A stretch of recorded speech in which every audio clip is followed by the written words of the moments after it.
बायकोशी झालेल्या वादातून एकाने सार्वजनिक रोडवर पार्क केलेल्या चारचाकी गाडीची तोडफोड करून नुकसान केले। या प्रकरणी मुंढवा पोलिसांनी रेल्वेमध्ये काम करणाऱ्या व्यक्तीवर गुन्हा दाखल केलाय। हा प्रकार रविवार दिनांक 12 मे रोजी घोरपडी गावातील जय हिंद चौकातील सार्वजनिक रोडवर सायंकाळी 5:30 वाजण्याच्या सुमारास घडलाय।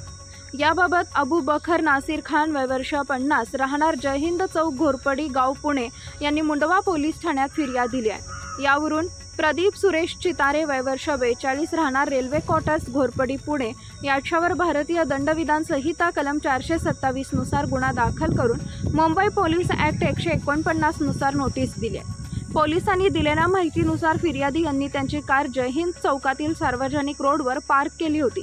फिर्यादी यांच्या ओळखीच्या तरुणाने फोन करून एका अनोळखी व्यक्तीने कारची पुढील काच फोडल्याचे सांगितले। फिर्यादी यांनी कारजवळ येऊन आरोपीला पकडून घोरपडी पोलीस चौकीत आणले। पोलिसांनी आरोपीला ताब्यात घेऊन चौकशी केली असता प्रदीप चितारे याने रेल्वेमध्ये काम करत असल्याचे सांगितले। पत्नीसोबत वाद झाला होता। याच रागातून कारच्या काचेची तोडफोड केल्याची कबुली आरोपींनी दिली।